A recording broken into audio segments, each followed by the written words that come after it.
Coach, we talked a little bit yesterday with Josh Jones and also with Kendall, just talking about the tempo of the offense. And we talk about tempo obviously a lot with you too, but how difficult is it to get these guys really ready for the tempo in the game in terms of, can you match that intensity with the tempo in practice, or is it something that you kind of have to get in the game experience? Because you add in juice flowing and all that good, so you know what I'm saying, you add in a little bit more to it. Yeah, it's, Is the only way really to replicate that to get some guys in there and let them see it? Yeah, in the game, it's just so different with the mechanics of a game when you have a full officiating crew out there, and just how the flow of the game and how they manage the game. You can try it, when we do with our managers, and try to replicate, substitution, pause, okay, no substitution, roll it, keep playing. And that's just something that we constantly stress as position coaches, coordinator, just playing with tempo in practice. So it is a little bit different. It's actually sometimes in a game it might even be a little bit slower. Right. Because you have all the officiating, you have all that, but that's something that we constantly TV breaks and stuff like that. Yeah, all the small things in terms of just, eyes to the sideline, linemen tackling the ball, getting immediately to the football, skill players, how they get the ball back to the officials. All those type of things you emphasize during practice, and our staff does a really good job of pointing those things out on Sunday and showing tape of here's where we could have been faster had we handed the ball to the official, those type of things. East Carolina, obviously this week, it's been out that they're, for the second week in a row, you guys are playing a team that has open competition for quarterback the week before they see you. So what does that create for you? Obviously you had that last week with Tulsa as well. They kind of were opening it up for them as well. You just basically prepare for it. You've already seen obviously a couple of the guys that do play regularly. Fetty's the only one that you probably don't he played have a little much bit on. at the tail end of the Tulsa. You just kind of prepare everybody for everybody and expect who you expect to be in there type thing? Yeah, I mean, they're having an open competition at the quarterback position, and obviously they're going to play the very best player. And you don't want to have one offense for one guy and one offense for the others. That way you're not predictable. So I imagine some things that I don't know if I'm pronouncing his last name right, Ehlers or Ehlers. Yeah, Ehlers, number 12. I'm sure that they're going to have things that 12 does that 9 can do, that Herring can do, and there's going to be some things that Herring does that number 12 can do. And they're both really good players. They're both really good players, and 12's an excellent runner. 9 can run too if he has to. He's smooth, really good passer. 12 can throw the ball as well. So you got to prepare for everything that they've shown offensively, and understand that those two guys, from the sounds of it, will probably have some similar assignments. One of the stats that's obviously something's got to give in that category. They're near the top of the conference in sacks, and you guys have only given up 1. That's one of those things probably a lot of people will be keeping an eye on during the game.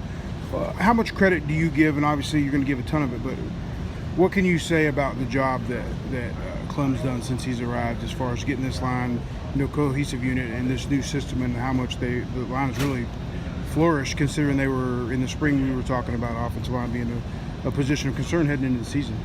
Well, we're still just 5 games into the season, but 5 games that we've seen in the pass protection has been outstanding. We need to continue it and continue doing the right things right. There's a wealth of experience that Coach Clemens has. He understands exactly what he wants, how to get there. He's creative and innovative in terms of just how he can get each individual player to do what they need. He's not a one size fits all. And my way is the highway. Very innovative, creative, and trying to find ways to get each player to have success. And those guys have taken it to it. So it's great coaching, but then you've got to have players that are open and willing to do it. And those guys have done an outstanding job, and they're just continuing to stay humble and hungry, and that's all we ask. Major, as a man of the people send me questions and they ask me sometimes. I'm a man of the people here. The last drive of the first half, Tulsa had the ball. I don't know if you had timeouts. Was there, just from a strategy or from a decision making, why not force them to I guess, was it a punting situation, or did you just feel like they ran out? I think they ran out the clock, right? Yeah, they ran out the clock. We had timeouts in our pocket. There was around 40 seconds when they took their third down snap. We weren't playing very well offensively. We had turned the ball over 3 times. We were up by 4. The week prior to, I called timeouts to get the ball back against Texas Southern, and we threw an interception. And that happens, and it's not, operating from a standpoint of fear. It's just from the standpoint of we're up 4. We haven't played our best football. Let's get into halftime. Let's talk about what we need to do to come out in the second half. And let's go ahead and take the error out of it right now. We're not playing with as much confidence as we normally do.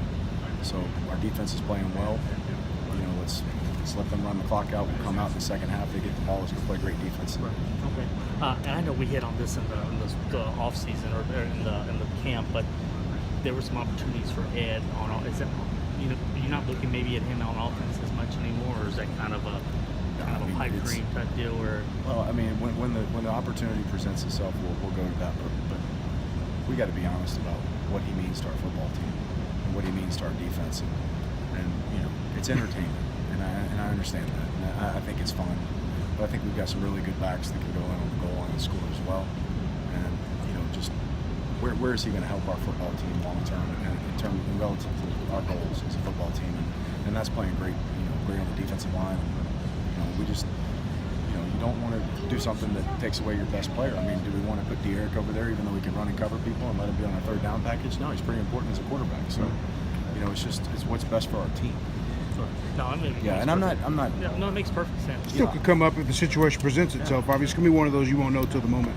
I mean, if we had five-star defensive linemen, if we had Marcel Darius, then yeah, I'd probably put Mount Cody over there at fullback and let him go play on the goal. Yeah, and we're not there. And Ed certainly his mind isn't on that. In fact, we talked about